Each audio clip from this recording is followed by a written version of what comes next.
2023년 9월 14일 목요일 열린비전교회 새벽기도회에 나오신 성도님들을 환영하고 축복합니다.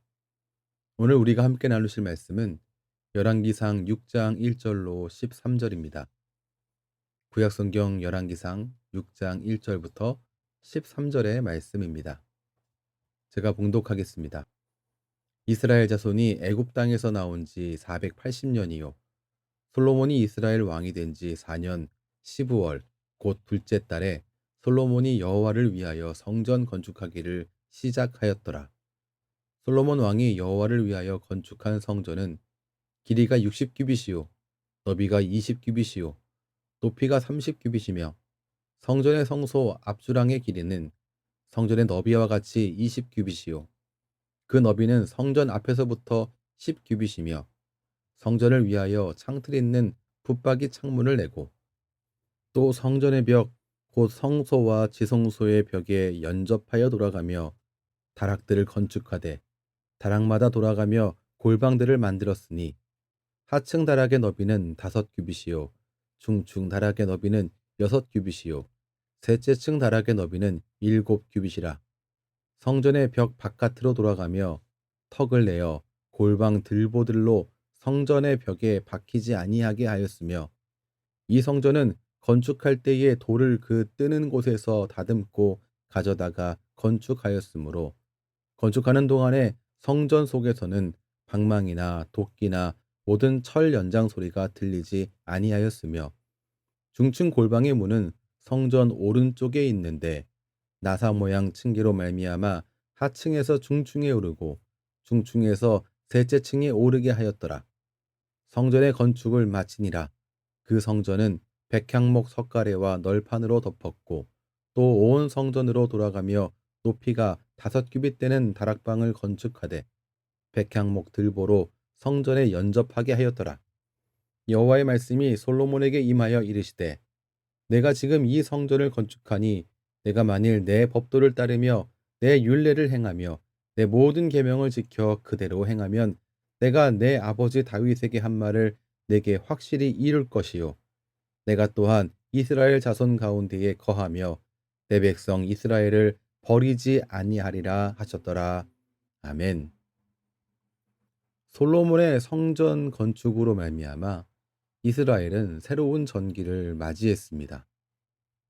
이전의 광야 성막은 이동식인 임시 건물이었는데 이제 솔로몬의 성전으로 인해서 이 성막은 더 이상 유랑하지 않고 정착하게 된 것입니다.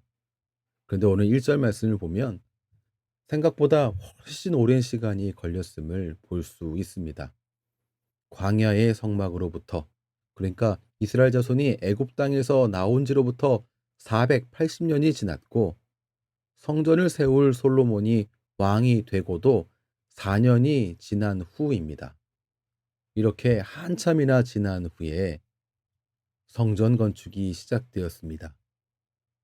사람은 시간 앞에 참 답답해지고 초조해지기도 합니다. 그렇지만 이 480년이라는 시간과 그리고 4년이라는 시간을 볼 때 하나님의 시간은 우리의 시간과 다름을 알 수 있습니다. 전도서 3장 1절 말씀에 이렇게 기록되어 있습니다.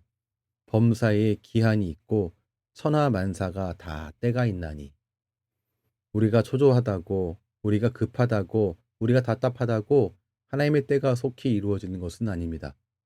하나님의 일은 하나님 때에 온전하게 이루어짐을 놓치지 말아야겠습니다. 오히려 주님의 일하심을 바라보는 그 때를 기다리며 우리가 해야 할 것은 인내함입니다. 하나님의 말씀이 온전하게 반드시 이루어진다는 확신을 가지고 믿음으로 하나님을 붙잡으며 그 약속을 붙잡으며 인내로 기다리는 우리 모두가 되기를 주님의 이름으로 축원합니다.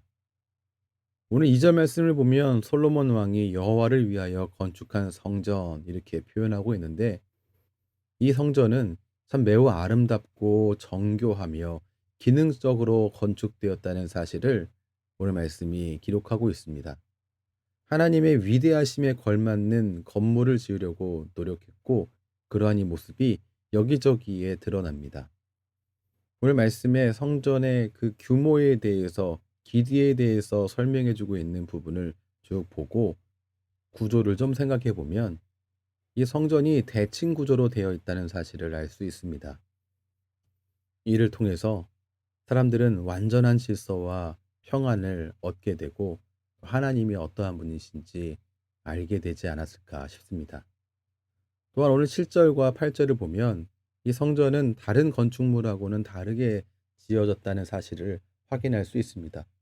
성전 건축에 사용된 돌은 채석장에서 이미 크기를 맞춰서 다듬어서 가져왔습니다. 이러다 보니 성전 건축하는 그 현장에서는 망치나 정 같은 새로 만든 그런 연장 소리가 들리지 않게 되었습니다. 그래서 이 성전 공사는 다른 공사와 다르게 좀 더 조용하고 또한 이 성전의 품위에 어울리는 공사 방법으로 성전이 건축되었음을 오늘 말씀을 통해서 확인할 수 있습니다. 우리는 어떻습니까? 고린도전서 6장 19절 말씀에서는 우리가 성령 하나님이 거하시는 성전이라고 말씀하고 있습니다. 우리의 삶은 하나님의 위대하심을 드러내고 있습니까?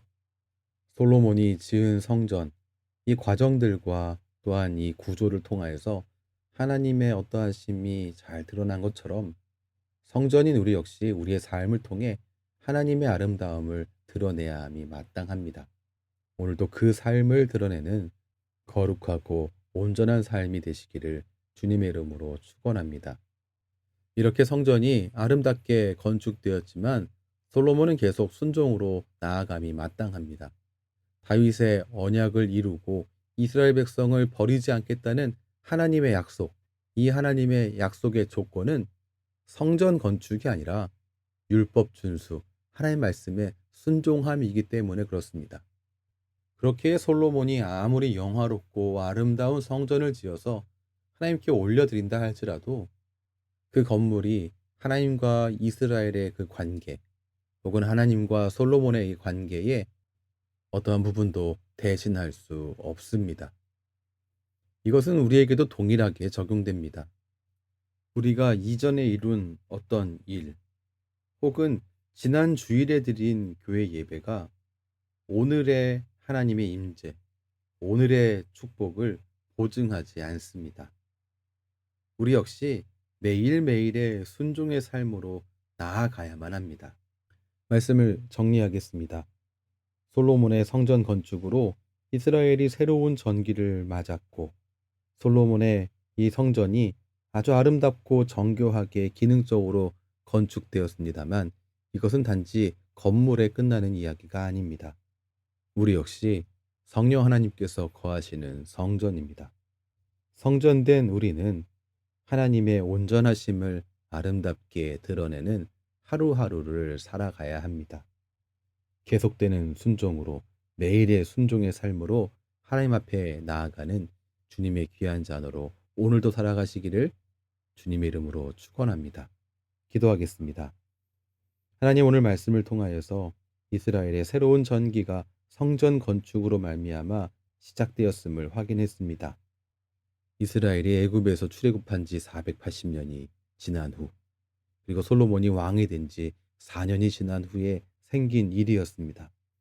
우리는 시간 앞에서 늘 답답하고 초조해지지만 하나님의 시간은 우리의 시간과 다르며 하나님이 일하시는 그때가 가장 완벽하고 온전한 때임을 인정하는 우리가 되게 해 주시옵소서. 그리하여 주님의 때를 인내하며 기다리는 우리로 살아갈 수 있게 이끌어가 주옵소서. 솔로몬의 이 성전을 통하여서 하나님의 아름다우심이, 온전하심이 드러난 것처럼 성령님이 거하시는 성전된 우리 역시, 우리의 삶 역시 하나님의 온전하심을 드러내어야 함을 놓치지 않게 해주시고, 오늘도 이 일을 향해 열심으로 달려가는 우리가 되게 해주시옵소서. 일상의 순종을 거룩한 산제사로 오늘도 올려드리기를 원합니다. 오늘도 주 앞에 거룩하고 순결하게 주님을 사랑하며 살아갈 수 있게 우리를 붙잡아 주시옵소서. 예수님 이름으로 기도합니다. 아멘. 우리 주 예수 그리스도의 크신 은혜와 하나님 아버지의 무한하신 사랑하심과 성령 하나님의 교통하심이 주님의 귀한 모든 자녀의 삶 가운데에 때마다 일마다 충만하게 넘치시기를 축원하옵나이다. 아멘.